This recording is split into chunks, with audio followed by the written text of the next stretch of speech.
Assalamu alaikum. This is Jahangir and you are watching Medical Nursing Lectures. Dear learners, our today's topic is fracture. So today's objectives are define fracture. The second one is recognize the different types of fractures. The third one is list the signs and symptoms of a fracture. The fourth one is understand the mechanism of injury. And the fifth one is know the complications of a fracture. And the last objective is know the principles and methods of immobilization. What is a fracture? A fracture is a breakage in bone continuity due to injury trauma to the bone. जब भी आपके bone की continuity में breakage आ जाता है, discontinuity हो जाती है, तो उसको हम कहते हैं फ्रैक्चर. बोन जो है ये लिविंग टिश्यूज है और नेचर में ये हार्ड होते हैं जो कि हमारे बॉडी में पाए जाते हैं. फ्रैक्चर में cause complications which have more severe effects. Fracture की वजह से और कॉम्प्लिकेशंस हो सकते हैं. For example injury to the soft tissues, rupture of the blood vessels, तो इसकी वजह से और कॉम्प्लिकेशन हो जाते हैं.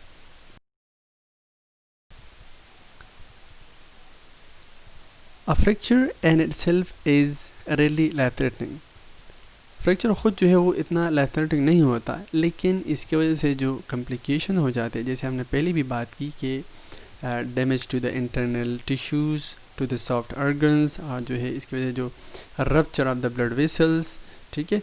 तो अगर ये चीज़ें हो जाए तो इसकी वजह से और कॉम्प्लिकेशन हो जाते हैं.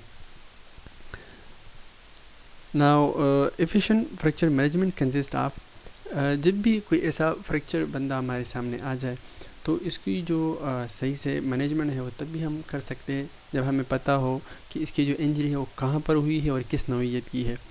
सेकंड नंबर पे हमने उसको किस तरह से केयर देना है, और थर्ड नंबर पे जो है हमने पेशेंट का जो पेन है उसको रिड्यूस करना है, और साथ में जो भी फ्रैक्चर पार्ट है उसको इमोबाइल करना है.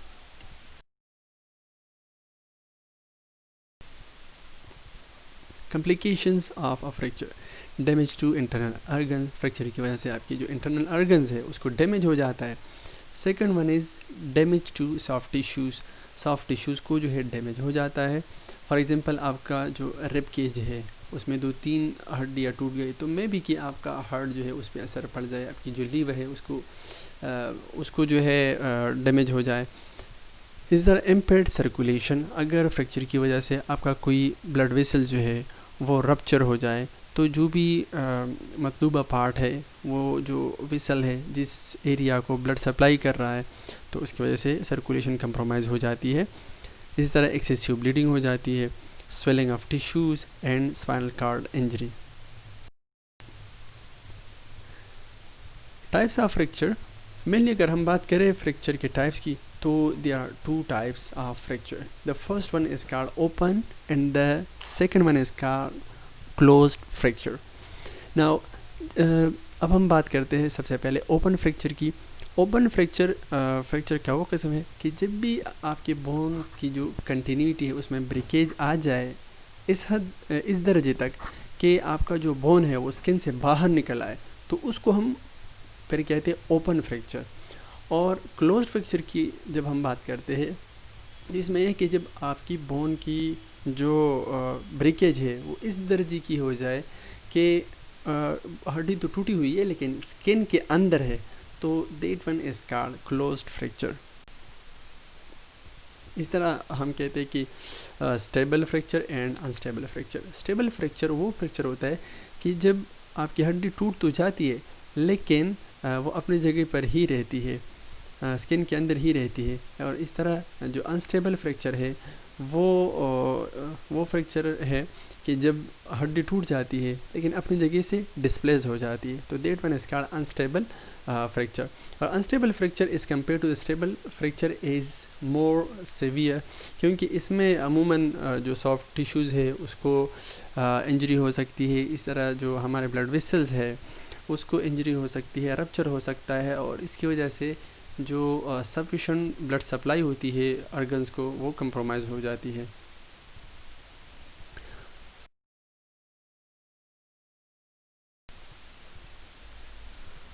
Again, types of fracture. The first one you people are seeing over here is the transverse, and the second one is oblique. This one is called spiral because bone जो है बिल्कुल एक spiral की शक्ल में यहाँ पर टूटा हुआ है. Angulated, यहाँ पर डिस्प्लेस्ड बोन जो है वो अपने मुकाम से हिला हुआ है, इस वजह से हम इसको डिस्प्लेस कहते हैं. And this one is called angulated and displace, क्योंकि बोन अपनी जगह से हिला हुआ भी है और एंगुलर शेप में भी है, तो इस वजह से हम इसको एंगुलेटेड एंड डिस्प्लेस फ्रैक्चर कहते हैं. Now here are some X-ray images of fractured bones. If you look over here, so here the anterior dislocation of the radial head, ये आप अगर देखेंगे यहाँ पर देखिए इससे नीचे तो fracture of the proximal 1/3 of the ulnar bone. इसी तरह जो है आपके लोअर लिम्ब की फ्रैक्चर की बात करें तो this one is tibia. Tibial bone जो है वो अपनी जगह से डिस्प्लेस हुआ है, टूटा हुआ है.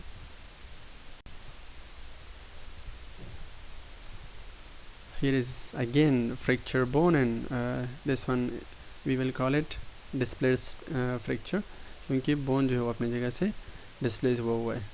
And this one is the femur bone. ये भी इस हद दर्जे तक टूटा हुआ है कि अपने मुकाम से हिला हुआ है. What are the causes of fracture? Mainly दो causes है. The first one जो है वो direct force application की वजह से है, और the second one is indirect force. For example, direct force की अगर हम बात करें तो अगर आपकी हड्डी के ऊपर जो है अगर डायरेक्ट फोर्स अप्लाई हो जाए तो इसकी वजह से हड्डी टूट जाए, तो इसको हम कहते हैं कि डायरेक्ट फोर्स की एप्लीकेशन की वजह से जो है आपकी हड्डी जो है वो टूटी हुई है.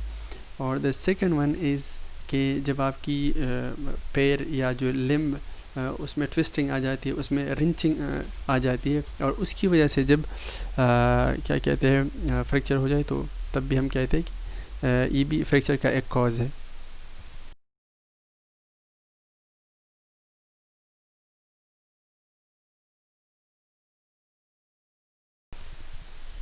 Sign and symptoms of fracture.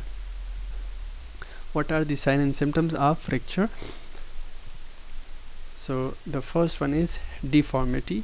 आपका जो बोन है उसमें डिफॉर्मेशन आ जाता है. अननेचुरल मूवमेंट हो जाती है, क्योंकि आपकी बोन की जो तसलसल है वो अननेचुरल हो जाती है. जैसे आप पहले मूवमेंट करते थे आप उस तरह से मूवमेंट नहीं कर पाते.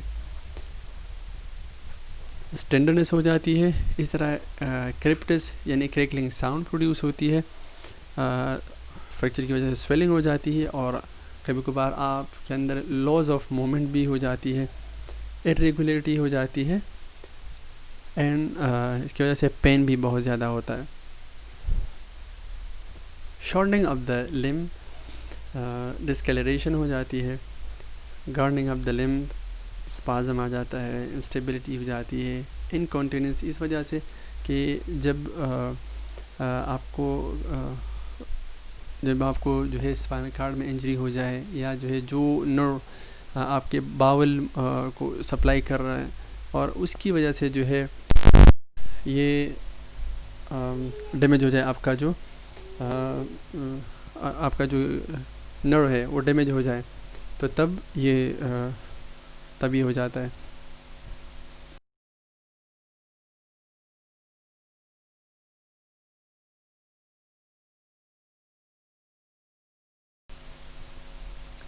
Can you identify the sign and symptoms of a fracture?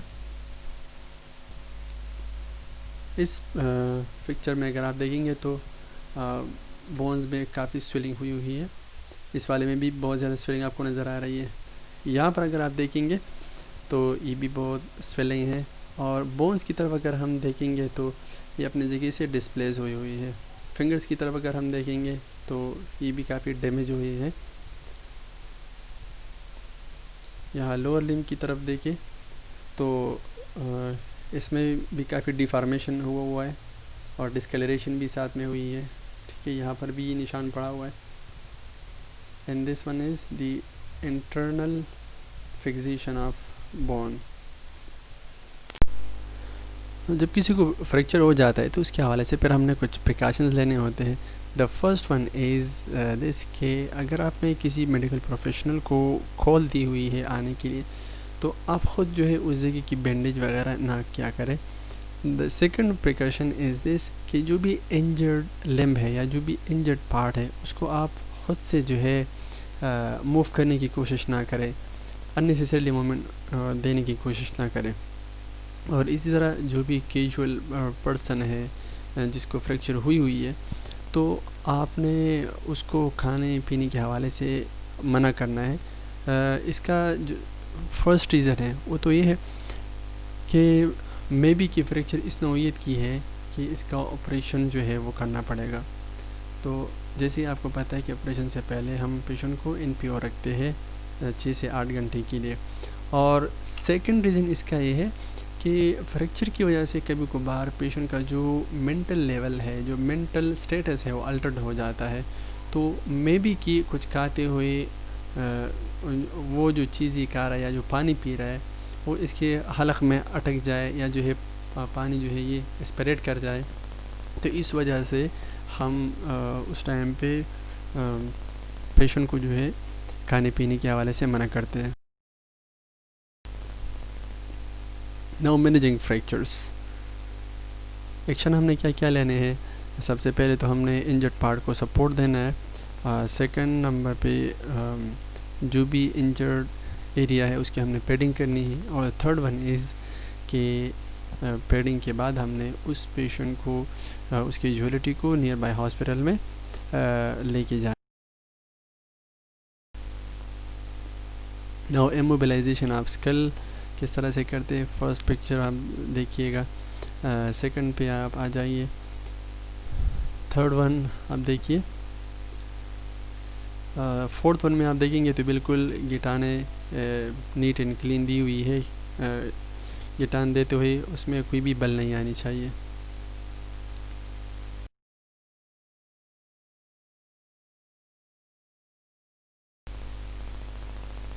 Immobilisation of जा. कभी कभार ऐसा हो जाता है कि हमने जॉ को भी इमोबाइल करना होता है. तो अगर आप पिक्चर में देखेंगे तो कितने खूबसूरती से जो है और कितनी नफासत के साथ इन लोगों ने जो है जॉ को इमोबाइल किया हुआ है.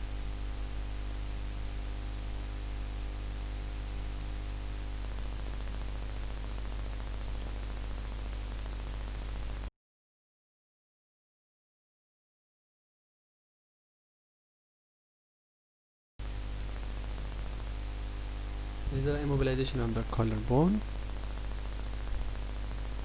इसको हमने एलिवेट करना होता है.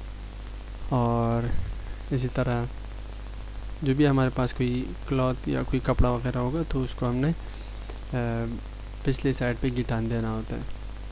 अमूमन हम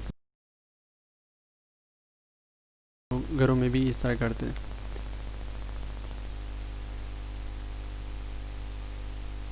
now how to immobilise elbow bone. ये भी आप देख सकते हैं.